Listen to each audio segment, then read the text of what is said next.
vamos a seguir con la tercera clase de dinámica. Seguimos en un plano horizontal. Lo que ocurre es que, a diferencia de los casos anteriores, esta fuerza que estoy aplicando tiene un ángulo con respecto al eje de apoyo o al eje horizontal donde está apoyado nuestro bloque.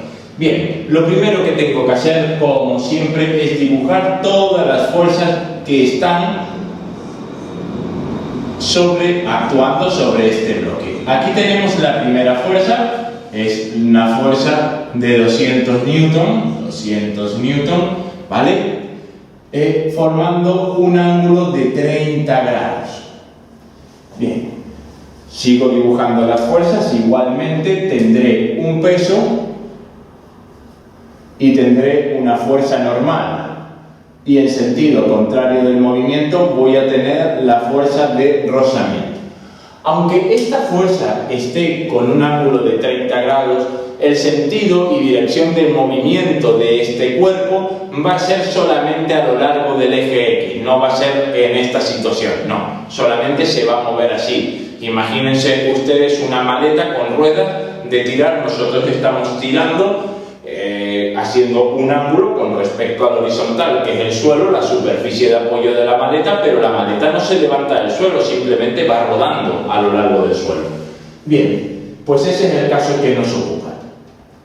Fíjense una cosa, yo tengo que el peso se encuentra en el eje Y, la normal se encuentra en el eje Y, la fuerza de rozamiento se encuentra en el eje X, y la pregunta es, ¿esta fuerza en qué eje se encuentra?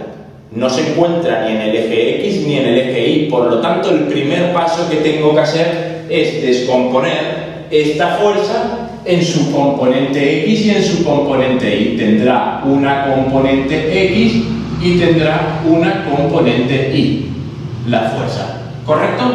Bueno, pues eso es lo que vamos a hacer. ¿Cuál es la componente X y la componente Y? Por trigonometría podemos resolver esto. Si esta es mi fuerza, 200 newton, la componente X es esta, Fx, esto está formando un ángulo de 30 grados. Oye, pues fíjate, el seno de 30 grados va a ser igual a cateto opuesto, esto de aquí, que coincide con la componente Y de la fuerza, partido de la hipotenusa. La hipotenusa es F. Si yo despejo de aquí Fi me queda que es F por el seno de 30 grados. O dicho de otra manera, F, que va a ser 200 por el seno de 30 grados por un medio, que va a ser igual a 100 newton. De la misma manera, si aplico el coseno de 30 grados, va a ser igual a cateto contiguo, Fx, partido de la hipotenusa, F. De modo que la componente X de la fuerza va a ser igual a F por el coseno de 30 grados. Dicho de otra manera, F ¿cuánto es? 200 newton por el coseno de 30, que es raíz de 3 partido de 2, o 0,867. Vamos a darle a la máquina de calcular, que va a ser 200 por, vamos a ver, coseno de 30, coseno de 30, y esto me da 173,2. Ya lo tengo, 173,2 newton. Bien, una vez hemos descompuesto la fuerza de 200 newton en su componente X y su componente Y, procedemos a hacer el problema. Y digo, sumatorio de las fuerzas en el eje X es igual a masa por la aceleración. ¿Qué fuerzas tengo en el eje X? Tengo la componente X de la fuerza menos la fuerza de rozamiento, porque va en sentido contrario del movimiento. Es igual a la masa 5 por la aceleración. ¿Cuál es la componente X de la fuerza? 100 newton, lo ponemos. 100 menos la fuerza de rozamiento, que será mu por la normal, es igual a 5 por A. Mu lo tengo, es dato del problema, es el coeficiente de rozamiento 0,2.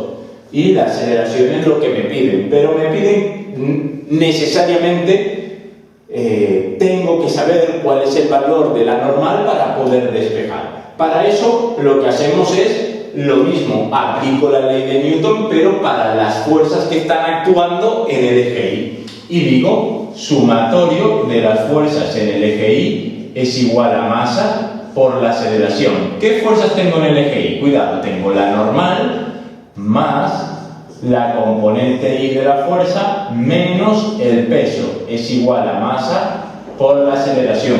Fíjense que a diferencia del apartado anterior, en este caso tengo la normal y la componente Y. No solamente está la normal, también tengo la componente Y de la fuerza. Y en sentido contrario tengo el peso.